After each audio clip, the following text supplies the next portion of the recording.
it really is hard to believe. I mean, my goodness, we're 3/4 of the way through. I mean, that's really, really awesome. And I'm excited about it. I think that's really fun. We've got some exciting books coming up as well. So without further ado, let's go ahead and hop in. Like I said, we'll start in the book of Colossians tonight. That was the one of God's electric power company that we didn't get to a couple of weeks ago. Thanks so much for taking a second trip out this week.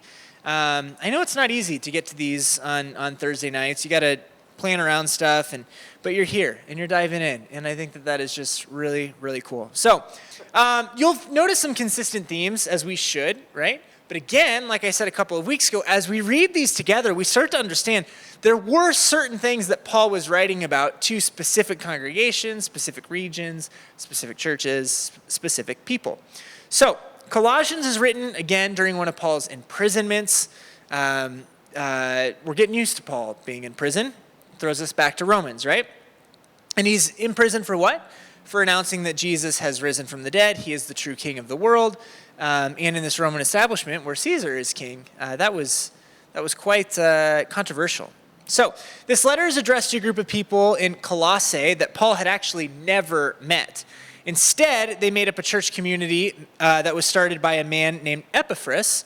And Epaphras had recently visited Paul in prison, and he updated him on how the Colossians were doing really well. It was just awesome, and he's very, very proud of them. But also, he explained some of the issues that they were dealing with there. Particularly, the biggest issue that they were dealing with was the cultural pressure to turn away from Jesus, because again, Paul was in prison for claiming that Jesus is the king of the world, this risen Jesus.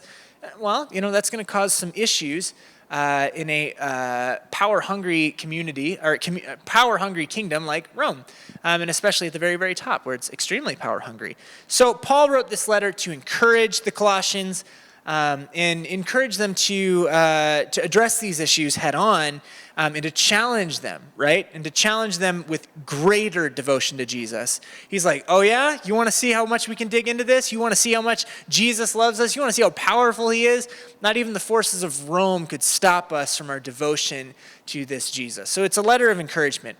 The structure of the letter is simple, but you find through the structure it's profound, right? Like, Paul's letters are interesting. On the surface, there's some things that are just really, really easy to understand, and yet you can unpack them for days and days. So at first, he's going to talk about this focus on Jesus as the exalted Messiah. You'll see that through some poetry at the beginning.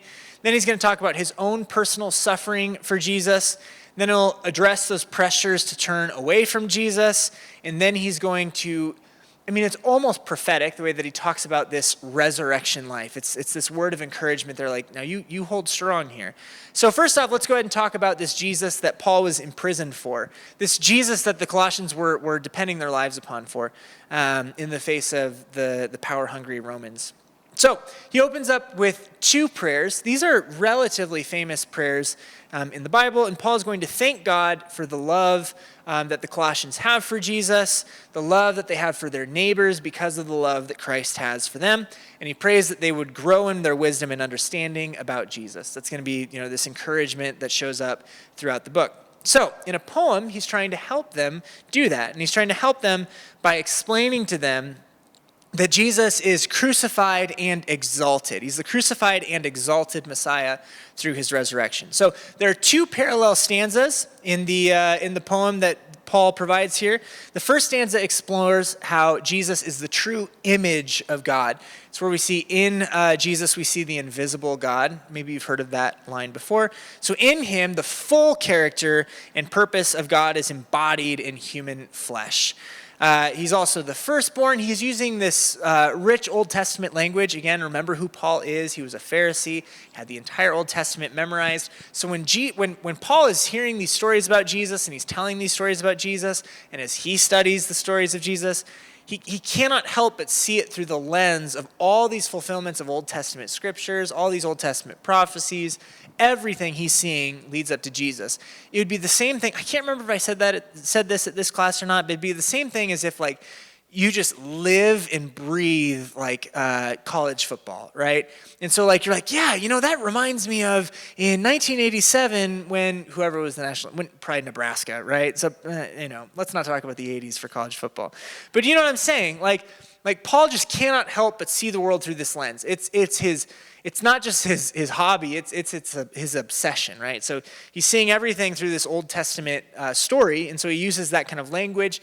He describes Jesus with royal status over all of creation, and he shares in and that Jesus shares in the identity of the one true God. Again, this is encouraging. He's like, this Jesus that you're worshiping, this Jesus that you're leaning on, he's trustworthy, he's powerful enough, he's God. So he says, by him all reality, all powers, all authorities, spiritual and human, have been created. And it's in Jesus that we discover the author and king of creation. Lean into him. Don't be discouraged. Be encouraged. The second stanza, like I said, it's this parallel stanza. We discover that Jesus has brought about a new creation. So he's exalted, he's the king, and he's also come with, for lack of a better term, an agenda, right? He's got a kingdom that he's bringing into the world. Now, he's the head of a new body, and if we've been reading throughout Paul's letters already, we know that this new body is what? It's the church. It's the body of Christ. It's us. It's Christians who believe in him. So he's referring to Jesus as people who are going to trust in him. He's like, Colossians, that's you. And he's saying, basically saying to the Colossians, like, you're like a prototype of this, right? Like you're a part of this. You're in on it. So in him, in this Jesus, Paul is saying, his glorious temple presence dwells. Again, Paul is talking about the Old Testament. We've been bringing this up throughout the entire year. The temple is where heaven meets earth. That's what it was supposed to be in those Old Testament stories. It's supposed to be a place where justice is experienced. It's supposed to be a place where those who are weak are uplifted and supported and cared for. It's where there are no hungry people because the hungry are fed. So Paul is saying, you are this temple that now goes out. So it's remarkable, and Paul's going to refer to it over and over again throughout the rest of this letter. So then he goes into a section where he talks about his own suffering. And he shows how the truth of this poem transformed his own life, and it's transformed his own suffering in prison. So he's basically saying, like, hey, I'm not asking you to do something that I'm not doing myself. Again, what's he being punished for? He's being punished for announcing to this Greek and Roman power-hungry society that Jesus is king. And that even though Jesus was killed, it's not a defeat, but instead, he is not saved the world by avoiding or in spite of suffering, but through suffering. So what's he telling the Colossians? If you are suffering, you're actually participating in Jesus' victory. You're showing, you are demonstrating that there is nothing that could take away the promise that this exalted Messiah has for you. And he's saying, like, by me participating in this, like, this is actually an act of love. I'm a part of this embodied Jesus in the world today. So his hardships, he say, are a cause for joy, which, it's interesting. I just have to acknowledge this. When we read these letters today, we're like, yeah, of course, it's a joy. Imagine if you're reading this stuff for the first time, And Paul's saying, like, yes, you're being pressured. Yes, you're being threatened. What a joy. And like, it's just easy for us to not live in that context and be like, oh, Paul, wow, he's just so poetic, so beautiful. In my suffering, there's joy. It sounds like a love poem. And these people are actually living it, Like, it's incredible. And he's saying, like, in our suffering, and in Paul's imprisonment, in whatever suffering that these people might find themselves, he's promising that this Messiah, Jesus, he is creating a new family. And this is a family that's going to last forever. They could kill you, they could take your life away, but this family, this legacy, it's going to last forever. Remember, in those, like, family, legacy, even bigger than it is now, like, it's everything to them. And even more than that, just as divine glory dwelt in Jesus, he's also telling him that Jesus' divine glory dwells among this entire family. The Messiah is in you. This Jesus is in you. The hope of glory is in you. He cannot be taken away. It's like the famous scene in Shawshank Redemption where he's like, hope, that's something they can't take. There has to be something that they can't take away. Paul is saying, Jesus, that's him. You can't take him away. Then he's going to address the pressure that they're facing, right? So he's not avoiding it. He's going to dive deep into this. The pressure they're facing, this is contained in chapter 2, verses 6 through 23. The Colossian Christians, like I said, they're confronted by a combination of like polytheistic religions, cultures, just pressure, right? And they're basically being told, like, don't you follow those laws of the Torah, follow ours. Like, how can you possibly say that that your way is the way? Keep in mind, like, remember this. The Romans' issue with early Christianity was not that they had their own religion. Their issue, because in Roman society, I mean, my goodness, what were they famous for? In Greek society, what were they famous for? Thousands of gods. You know what I mean? All sorts of gods. Their issue was not that they claimed to have a god. Their issue is that they claimed this is the one God. And like the Romans, if anything, they were like they're the ultimate like conflict avoiders. Like the reason when they dive hardcore into conflict and the reason when they dive hardcore into oppressing people and leading to martyrs, the reason for it is because they didn't want to create a conflict for the rest of their society, which was everybody just live in peace among one another. Nobody really knows the truth. But Paul is saying like, hey, we know the truth. And the truth is the truth, and you can't change the truth. Live in the truth. So they're facing this kind of pressure.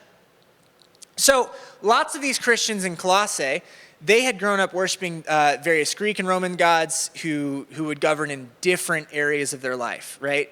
Like, so you've got a god who would be God over your, like, romantic relationship. You have a God who'd be God over your working life, a God over your physical life, a God over your internal life, right? Like different gods for different places. And Paul is saying that Jesus is not just another multiple choice answer here, but rather he is the one who's supposed to reign over your entire life. Like, do you see how this would clash with the Greek and Roman society? They were not all about this.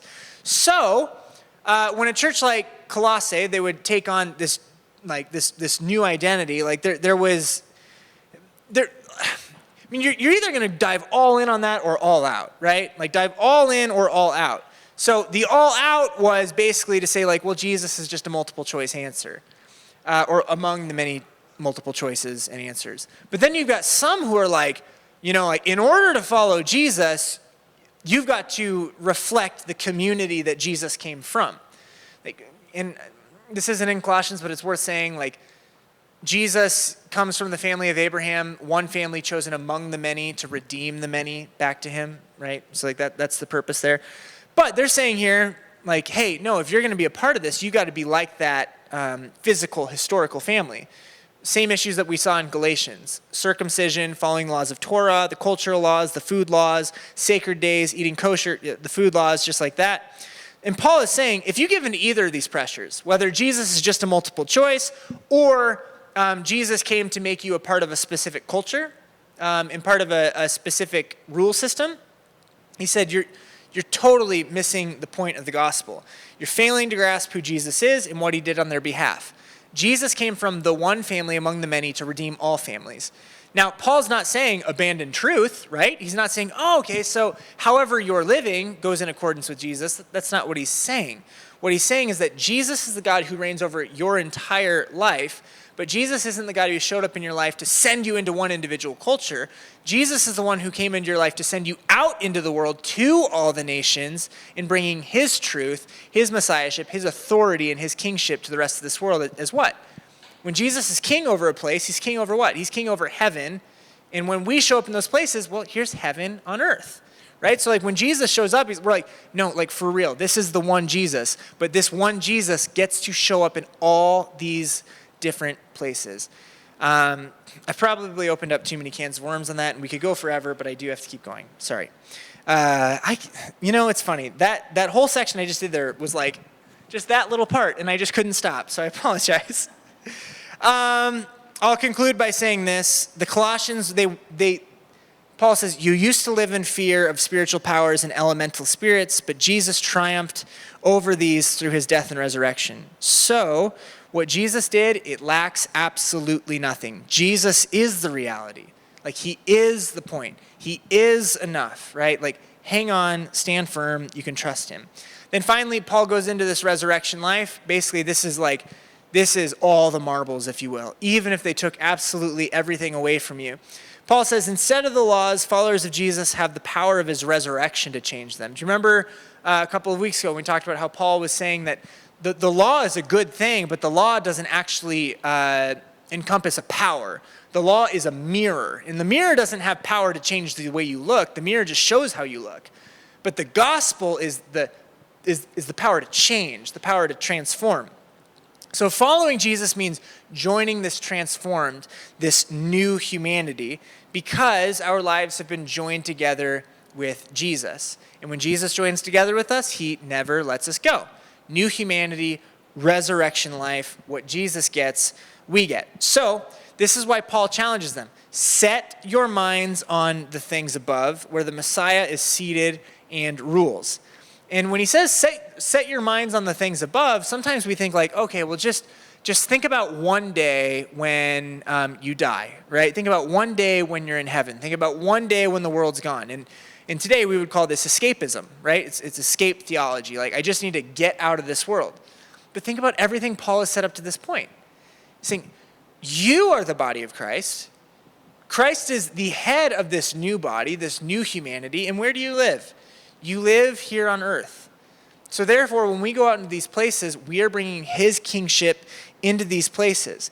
Don't one day just think about how you'll leave earth and go to heaven, but instead see how the heavens are now are a transcendent place from which Jesus rules over all creation. Keep in mind, one day Jesus will come back and he will transform all things and everything will be made well. But for now, Christians, what are we? We get to be glimpses of heaven. Now, please do not we don't get to boast ourselves up about that and say I'm a glimpse of heaven. You know what I mean? No, it's the work that we're a part of in this world. Where the hungry are fed, where justice wins, where the one true king is glorified and honored. And how do we do that? Jesus said in Matthew 22, love God with all your heart, soul, and mind, strength. And you do that by loving your neighbor as yourself. How do you love God? You love God's kids. That's what we're doing. So we're saying not only is the hope for something way, way far away, but Paul says this hope has come to meet you, and he's actually living through you. So as Paul says, when the Messiah who is your life is revealed, you too will be revealed with him in glory. And someday, all these things and all this pressure, that will go away, but what will remain is the purpose for why we're doing any of this stuff at all. Jesus, his new humanity, and his new kingdom. So I've got it at the end there, act like Jesus won. Act like Jesus won. The illustration that always comes to my mind is when I was in high school, I was not recruited to play sports, but my brother was. And so I went to a recruiting visit with him once. And it was at St. Thomas in Minnesota. And they were playing, I actually don't remember, Luther College. They were playing Luther, small D3 football.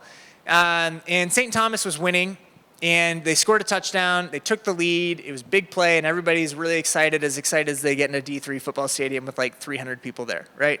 But the team's really excited. But then they go out for the extra point, and the kicker from St. Thomas, it was St. Olaf. That's why I'm getting thrown off. St. Olaf, not St. Thomas. Details of the story that are just throwing us off. I'm sorry.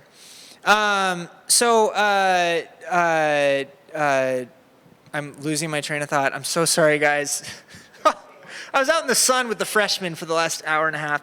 Anyway, okay, so they kick the field goal, or the extra point. It gets blocked. Luther picks it up. They run it back for what do you get, 2 points on that? You know what I mean? And then everybody's coming back to the sideline. They're so disappointed and they're let down. And one of the coaches is walking down the sideline, and he looks at his players. He goes, hey, you're winning. Act like it. And I was like, that's pretty good. You're winning. Act like it. Come on, let's do this. So there's plenty that is also in that new humanity where he talks about first century Roman household. All that. We addressed that a couple of weeks ago. It's really kind of the same things, but Paul's walking a fine line of basically trying to revolutionize Rome, but also saying, I understand that if you go out there with the abolition flag, you will get crucified. They're good at that. So he's saying how do you operate as a Christian in these places? And it's really powerful if you see there's a former slave who was freed at the end of his letter named Onesimus, and he was a slave to a man named Philemon. And Paul says to the Colossians, he says, receive Onesimus as a free person. Do not treat him like a slave. Paul's saying is like if you are a slave and you're a Christian, you actually have the opportunity to be a missionary, a minister, and transform the household that you're living in. And then he says, if you are a Christian slave owner, he basically says, you better not treat your slaves like slaves because you don't own them, which basically means don't have slaves. It means and if they're in your household and if they're under your responsibility, don't just throw them out because you live in a system where they are literally earning back their freedom in a society where they would have been indebted, they needed somebody to buy them out and all that stuff. So he's saying treat them with respect. He's like, but treat them as family. Don't treat them as less than. And then he opens up Philemon by saying, receive Onesimus not as a slave anymore. He's free. So I think that's interesting. When we read some of these passages, we think, oh my goodness, is the Bible condoning slavery? Absolutely not. It's turning it on its head, and it's very clear. No human ever belongs to another human being. So there's plenty that goes into that. But I do think that we should probably move on to Proverbs. And some of those themes are things that we've talked about in the past as well. So that's Colossians. Hold on to hope. Hold on to hope. It's good enough. Proverbs. Proverbs is one of those books that, I'm going to be frank with you, when I was in seminary, I was not a fan of it because I needed a storyline. You know what I mean? I needed a thread. And at least in the Psalms, you could see the thread, how different Psalms and different books of the Psalms were associated with one another. Proverbs, it kind of seems random at different times. But then it was when I first came to Hope and I was talking with Pastor Richard and he was helping walk me through Proverbs, I was like, oh, this is actually really neat. I'm a big fan of this. And I was reminded of that a couple of weeks ago as well when I was reading through it. And then this week as I was preparing for this. So specifically, what's the purpose of it? It's to help Israel develop practical skills for living well in God's world. I'll talk about why practical skills in just a moment. Several authors here. Kind of starts off with King Solomon. And I think I've got a slide that I'll explain a little bit more to that in a little bit. So when we think of Proverbs, we just immediately think about these small little nuggets. So what is a proverb? A proverb is a short, clever saying that offers wisdom. But Proverbs has a lot more than just proverbs. It also contains speeches and poems, which kind of bookend the book of Proverbs. But it makes up this thing called wisdom literature. It's not the only book of wisdom literature in the Bible, but it's one of them. So specifically, what is wisdom literature? So in 1 Kings chapter 3, there's that king named Solomon. So if we're taking our brains all the way back to this spring when we were reading through 1 and 2 Kings, we remember King Solomon. And in 1 Kings chapter 3, Solomon asked for wisdom to lead Israel well. Then in 1 Kings chapter 4, we're told that he wrote thousands of proverbs and knowledge, and he also wrote about plants and animals. And so some of this, it's very practical, right? So Solomon is known as this the head, if you will, the establishing figure of Israel's wisdom literature, but not all the material in the book is written by him personally. We talked about that on the last slide. But he's kind of where this wisdom literature tradition began among the people of Israel. We see the section of wisdom literature, it starts with Job. So Job would be considered wisdom literature. So it's Psalms, Proverbs, and so on. The point is this, Ecclesiastes is going to be in there too. Wisdom literature it can be story-based, like Job. It can be poetic-based, like Psalms. And it can be nugget-based, like Proverbs. So it is broad. But what are we trying to get at here? There's the word there. It's chokhmah. Everybody say chokhmah. So chokhmah is the word for wisdom in the Old Testament. And it's not intellect. It's not IQ knowledge. Instead, chokhmah is skill or applied knowledge. So essentially, the way that I like to sum it up there is it's competency in reality, right? Do you know how to live in this world that God made? Essentially, do we know how to live well in this good world that God made? So when we are living with chokhmah, the way that Pastor Richard put it yesterday on the Pastor Mike Drop podcast was, you're living along with the grain of the universe. And that's good. Like, we live in a world where sometimes people swim upstream. If you live along with the grain of the universe, you're already swimming upstream with like a lot of other people, right? But when we live against this chokhmah, against this wisdom, we're going to have a hard time in this world, like, for the most part. I'll talk about that in just a moment here. But the point of this wisdom is, here's how you operate in the world according to the creator of the world. So it's competency in reality, like true reality. There are some themes that show up here. I will also say this. Another place where chokhmah shows up in the Old Testament, Exodus 31, and it's talking about artists and craftsmen, which I think is pretty cool. So it's helping you develop actual practical skills for living. Like, I think that's kind of neat. Like, so this book is not supposed to be for, the philosophical nerds. It's for everybody. So anyway, it's for nerds too. Anyway, but here's the theme in wisdom literature: fear of the Lord. And you can't really read through, Proverbs without addressing this fear of the Lord. Like, what's going on here? Fear of the Lord is not about terror. It's not about being worried that God is out to get you. Instead, it's a healthy sense of reverence for what? A healthy sense of reverence and awe for God and his power, no doubt about it, but also it's my place in the universe. And all of us have different places in the universe, but all of us share this one thing in common. I am not God. Like, I'm not God. And that's actually an incredibly liberating but difficult place for all of us to come to, because most people in this world, including myself, we have control issues. And you might think, I'm not a controlling person. But, I mean, my goodness, how many things throughout our day are we just stressed about because we lose control over it? Proverbs, competency in reality, allows us to understand I'm a human being, I am limited, but I'm connected to the unlimited and infinite God. I have this healthy sense of reverence for all that he is capable of, and quite frankly, in some senses, all that I'm incapable of. That doesn't mean that I'm worthless. Please understand that. Because this is a call to real humility.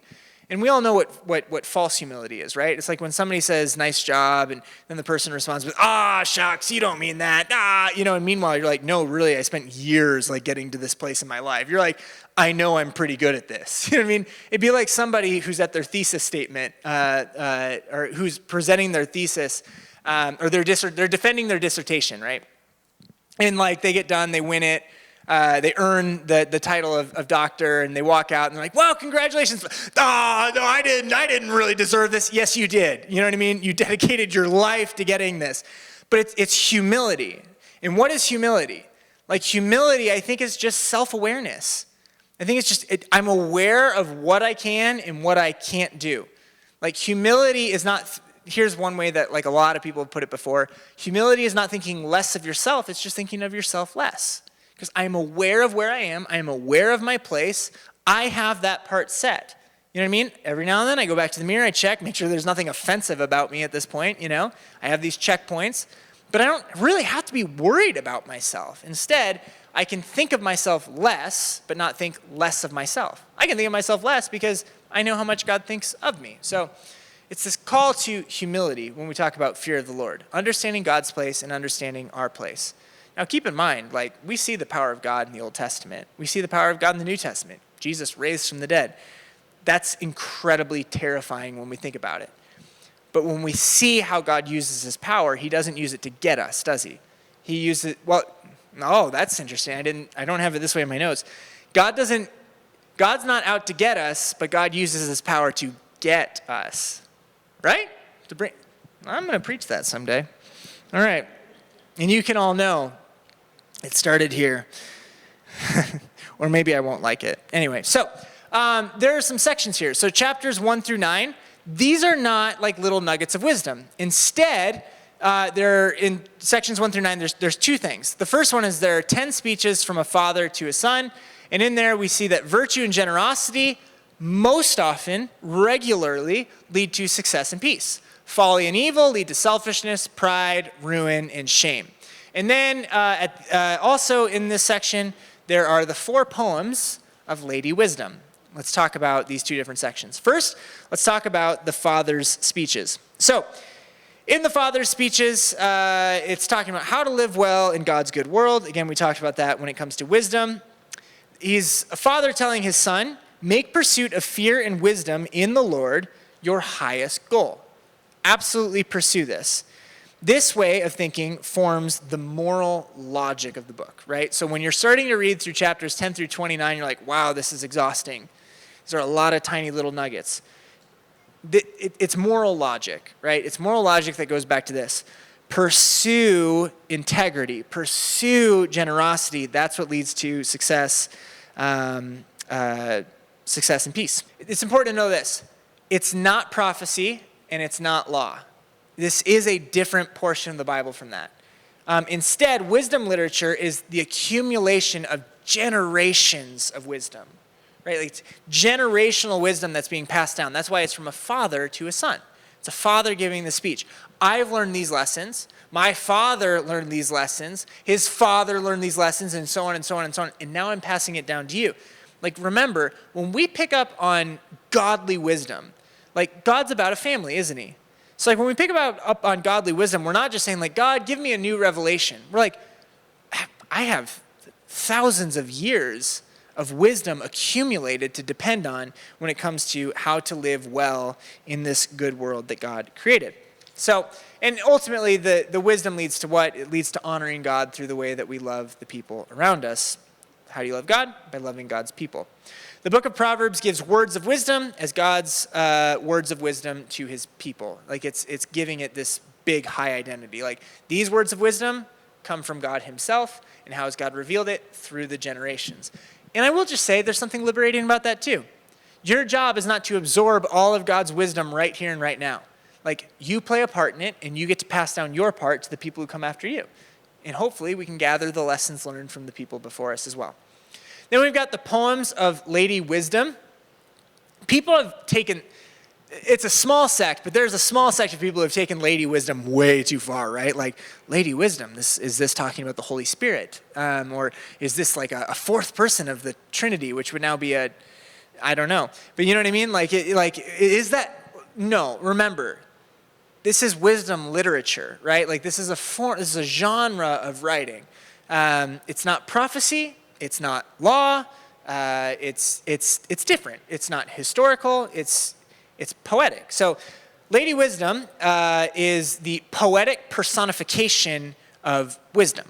That's just as simple as that, and we don't need to complicate it more than that. According to these poems, she's woven into the fabric of the universe.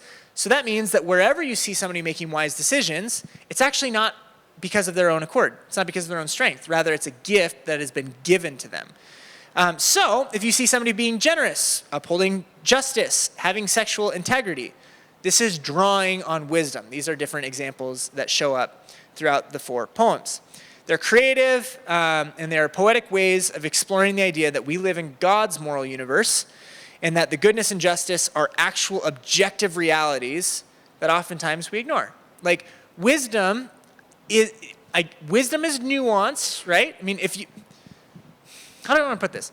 I've said this in sermons before. If you follow every single law throughout the Bible, that the timeless laws, if you follow the 10 Commandments, like the yes and no types of things in this world, for example, like should you lie to your loved ones? No. You know what I mean? Should you have an affair? No. These are things you don't need to pray about. It's listed there. But then that helps you in about what? 20% of life? The yeses and nos, the black and white answers? What do we do with the other 80%? I understand there are nuances, there are gray areas, and wisdom is the way that we guide ourselves through that. But the book of Proverbs, and especially in these poems of Lady Wisdom, it's telling you, it's practical though. You know what I mean? It is practical. This does it's not so nuanced that it's just some philosophical, out there far idea. It's actually directly applied to things like justice. It's applied to sexual integrity. It's applied to your generosity. It's applied to your actions, right? It's a practical, real life thing. So all of this summed up, fear of the Lord and living wisely is living along the grain of the universe, as I said earlier. So the speeches from father to son and the poems of Lady Wisdom, you put those together, and what do you have? It's making a powerful claim about the book. It's not just good advice, but it's an invitation from God to learn wisdom from previous generations that applies to real life in the here and the now. So then we get into these ancient proverbs. These are these short little sayings that reveal wisdom to us, and these are in chapters 10 through 29. So they encourage us to apply wisdom and fear of the Lord to every topic you could imagine. Some of the topics that are included: family, work, neighborhood, your neighborhoods, friendship, sex, marriage, money, anger, forgiveness, alcohol, debt. It goes into a lot of stuff, right? Sometimes we're like, is the Bible still relevant? Read Proverbs, tell me that it's not, Whether you think it's right or wrong, it's relevant. It addresses these things that we are living with. And it's all filtered through this value system that is established in chapters 1 through 9. Generational wisdom and wisdom that needs to be applied. When you see it in the lives of other people, you can know it's not from their own accord. It's a gift that's been given to them. There are some important issues that show up in these. I'll also say this. Why are these short little nuggets shown up in the Bible? Like, isn't this the stuff people could just take out of context? Well, they serve their own purpose here. They're short and they're easy to memorize. And why is that nice? Because they become a very easy reference point that you can return to time and again. It's very practically helpful that these are short. You can continue to go back to them. So, important issues that need to be addressed. These are probabilities, right? These are not promises. So wisdom is not guaranteeing that absolutely everything is going to work out in your life. It's things will likely go well for you if you fear the Lord. It's not a promise that things will go well for you. It's often true, but it's not always true. So Proverbs, they serve their own purpose, and that's not to be a formula for success. The fear of the Lord prolongs your life, but the years of the wicked are cut short. That comes in chapter 10, verse 27. Okay, the fear of the Lord prolongs your life. You live in fear of God's power, and you live in self-awareness to your place in this world.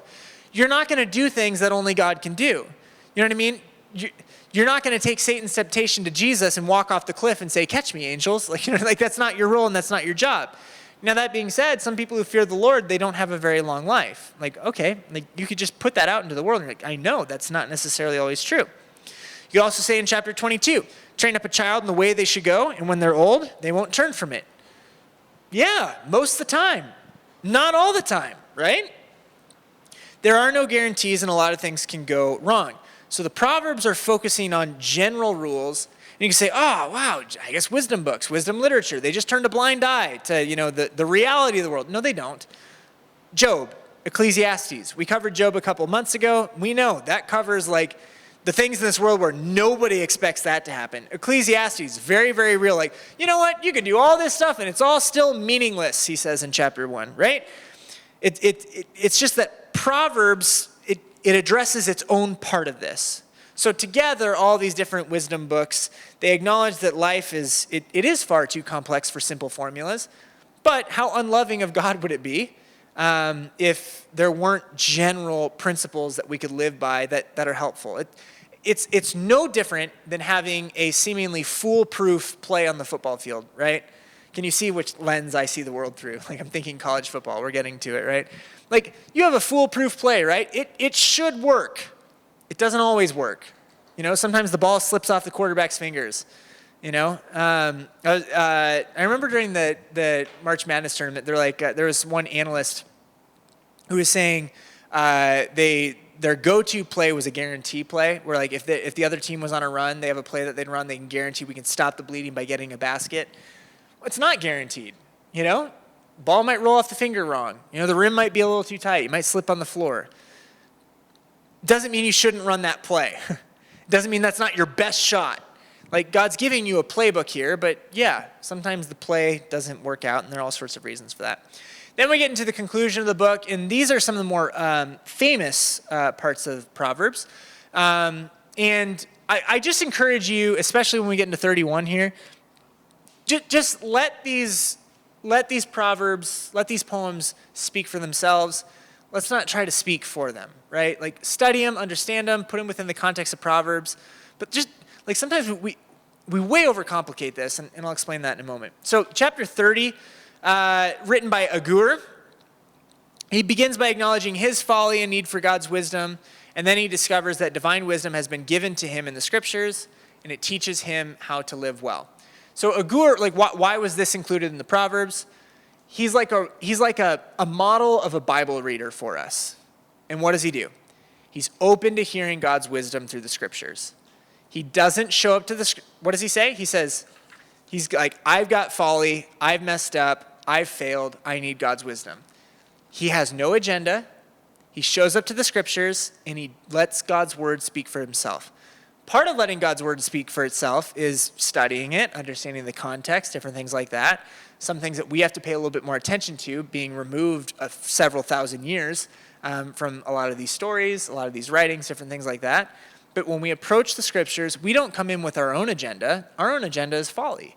Instead, we come in open-minded to God's wisdom and how it can be revealed to us through Scripture. Chapter 31, written by a man named Lemuel, non-Israelite king, but a king nonetheless. And he passes on wisdom that's given to him by his mom. And this is to provide guidance for being a wise and just leader. Then he's got this really, really famous poem, right? Which, for the record, keep in mind, a king writing a poem about the wisdom his mom gave him was extremely countercultural. So keep that in mind. Like, you want to talk about showing up to the world and receiving wisdom open-mindedly to wherever God might give it to you. Don't take that quote out of context, but I'm saying it within the understanding of what's happening in there. Like, he's willing to listen to where God wants to provide the wisdom, not where the social structures of this world have said, you can only get it from this place, you know? So then the final poem, the famous one, Proverbs 31 woman, as we oftentimes talk about, right? First thing that you got to know about it is it's an acrostic. You know, it's poetic. It's beautiful. It's actually it has a lot of intention in the way that it's worded. It's an acrostic in that it's an acrostic. It's an alphabet poem. So each line begins with a new letter of the Hebrew alphabet, and it's about a woman of noble character. So, like, when we're reading it, we're just reading it like, oh, okay, well, this is specifically describing if I'm a man, the kind of woman that I need to marry, right? And it's just line for line for line for line. No, I mean, no, he's like, A is for this, and B is for that, and C is for this, and D is for that. And is he just talking about women? Well, no, I mean, certainly in those days and according to the roles that women played in that society, of course it applied, right? He's depicting a woman who lives according to the wisdom of Proverbs and stands like a model of someone who takes God's wisdom and translates it into practical decisions, right? The things that were established in chapters 1 through 9 in work, in home, in family, in community. So put all of Proverbs together, right? And also, please keep in mind on this, there's not evidence that in the same way that like Lady Wisdom is not one person, you know? Like there's not evidence that Proverbs 31 is addressing one woman. In a lot of ways, it's addressing like people, you know? Like, so if you're reading Proverbs 31, you're like, oh my goodness, I'm supposed to do all that? Like, I'm supposed to sew, I'm supposed to cook, I'm supposed to, you know, like all these are, I mean, my goodness, I'm only so talented. It's describing the virtues of many different people and how you can use these different gifts. But put this whole book together now. It starts with words from a father to a son about listening to Lady Wisdom. And so now the book closes by offering the words of a mother to her son about a woman who lives wisely, right? Like, so there's Lemuel, who's received wisdom from his mom, and then describing a woman who lives wisely. So you've got fathers, you've got mothers, you've got sons. It also probably insinuates daughters. What is this saying? Every person, every season of life, guide for living wisely, you find it in God's word, and there is a way to live well in this good world. It's not guaranteed, but it is a playbook, and it's for every single person. Like, I think that when we read Proverbs 31, we're just like, oh, okay, well, that's super easy, so I can put these expectations on other people. No, put the expectation on yourself. You know what I mean? Like, be like Agur. He's like, I'm not going to you with my agenda, being like, well, the Bible tells me you have to be like this, so, you know, like, I guess you're going to, you know, like, I guess you have to do it.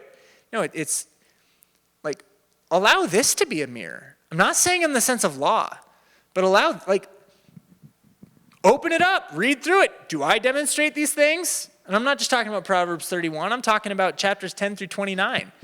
You know, I mean, it says at one point, a meal of vegetables with friends is better than steak with your enemies. You know, it's like, really, like, who are you centering? Like, who are you making your meals for in life? You know, is it for the crowd that you're just trying to impress and will just betray you, or is it for the community that you're investing in and they're investing in you? Like, it's really practical stuff, you know, and it's for every single person in every single place in everyday life. That's what Proverbs is about. It's giving you a playbook, and it doesn't guarantee that they're always going to work out, but it's general rules that do not address the exceptions. There are exceptions that are addressed in other books. Job, Ecclesiastes, the Psalms. I mean, there's plenty of Psalms of lament. The whole book of Lamentations, right? This is general principles for how we can live our life according to the way that our good and gracious Creator created it. And that's the book of Proverbs.